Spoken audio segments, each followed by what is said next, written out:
India TV 9 news Maharashtra. ऊस दरासाठी स्वाभिमानी शेतकरी संघटना आणि अखिल भारतीय किसान सभेच्या वतीने सोलापूर विजापूर राष्ट्रीय महामार्गावर रास्ता रोको आंदोलन करण्यात आले। यावेळी शेतकऱ्यांनी मंद्रुप पोलीस ठाण्याचे सहाय्यक पोलीस निरीक्षक मनोज पवार यांना निवेदन दिले। तहसीलदार व जिल्हाधिकाऱ्यांना निवेदन पोहोचवण्याचे आश्वासन सहाय्यक पोलीस निरीक्षक पवार यांनी दिले।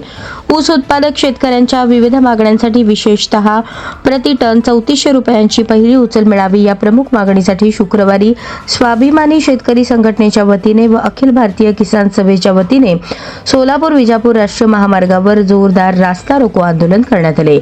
दक्षिण सोलापूर तालुक्यातील 11 मैल होनमुर्गी फाटा येथील सोलापूर विजापूर राष्ट्रीय महामार्गावर हे आंदोलन करण्यात आले। उसाला पहिली उचल प्रति टन 3400 रुपये मिळावी या मागणीसाठी शेतकरी मोठ्या संख्येने रस्त्यावर उतरले।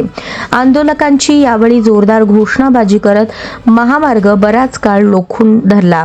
यामुळे महामार्गाच्या दुतर्फा वाहनांच्या रांगा लागल्याने वाहतूक पूर्णपणे विस्कळीत झाली होती। ऊस उत्पादक शेतकऱ्यांच्या प्रश्नांकडे लक्ष वेधण्यासाठी हे तीव्र आंदोलन करण्यात आले।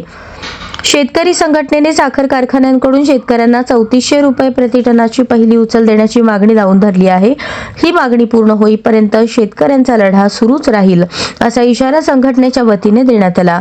यावेळी स्वाभिमानी शेतकरी संघटना व भारतीय किसान सभेचे सर्व पदाधिकारी उपस्थित होते।